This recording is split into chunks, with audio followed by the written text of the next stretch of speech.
నమస్తే ఫ్రెండ్స్, ఈరోజు video special tasty అయినా హెల్తీ అయినా రాగి ఇడియప్పం. ఇది ఇడ్లీ కంటే చాలా లైట్, ఎన్నో రెట్లు ద బెస్ట్ న్యూట్రిషన్స్ కలిగిన రాగి ఇడియప్పం. తమిళనాడు, కేరళలో ఇది చాలా ఫేమస్ అండి. ఇప్పుడైతే దీని తయారీ విధానం చూసేద్దాం. ముందుగా ఒక 2 కప్పుల రాగి పిండిని అయితే తీసేసుకుందాం. ఇప్పుడు రుచికి తగినంత ఉప్పు వేసుకొని బాగా స్పూన్తో అంతటిని కలిసేలా కలిపేసుకోవాలి. ఇప్పుడు స్టవ్ వెలిగించి పెట్టి ఒక 2 కప్పుల నీళ్ళు అయితే వేసేసుకొని 1 స్పూను నెయ్యినైతే వేసుకోవాలి. నీళ్ళు బాగా మసిలేటప్పుడు తీసుకొని ఈ రాగి పిండిలో అయితే పోసుకోవాలి. బాగా స్పూన్తో కలిపెట్టి ఒక 10 నిమిషాలు చల్లారనిద్దాం. వేడి మీద కలిపితే చేయి గాలిపోతుంది కదా, అందుకు మూత పెట్టేసుకొని ఒక 10 నిమిషాలు అయితే పక్కన ఉంచేద్దాం. టైము మంచి బ్రేక్ఫాస్ట్గా ఉంటుంది.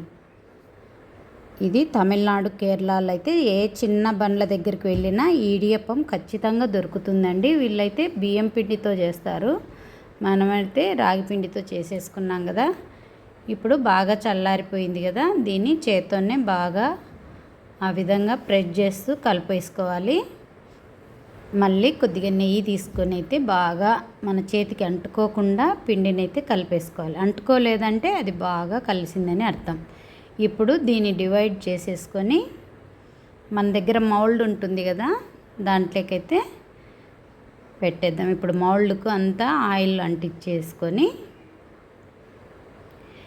మనం ముందుగా తడిపి పెట్టిన రాగి పిండిని అయితే దీంట్లోకి పెట్టేసుకోవాలి. చిన్న రంధ్రాలు ఉండేది తీసుకోవాలండి.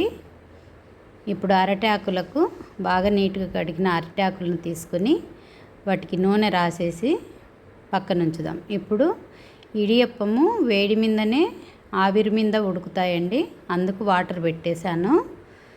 ఈ విధంగా పచ్చి కొబ్బరి ఆకుపైన చల్లుకొని దానిపైన ఈ మౌల్డ్తో ఈ విధంగా నూడిల్స్ లాగా ఒత్తేసుకోవడమే అండి.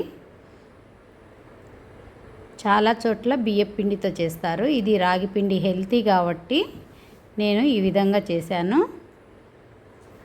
చాలా సూపర్ టేస్టీగా ఉందండి. ఈ ఇడియప్పంనైతే కర్రీస్లో తింటారు, కొబ్బరి పాలల్లో తింటారు.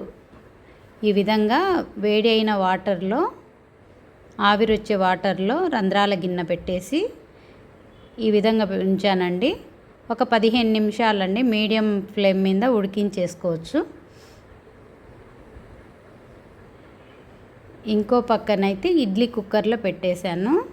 2 విధాల ట్రై చేశానండి, చాలా బాగా వచ్చాయండి. నేనైతే ఇది ఫస్ట్ టైం చేశాను. చూడండి ఎంత బాగా కలర్ఫుల్గా ఉన్నాయో. వీటన్నిటిని 10 నిమిషాల తర్వాత కొద్దిగా మగ్గిన తర్వాత తీసేసుకొని ప్లేట్లో సర్దేసుకోవడమే అండి.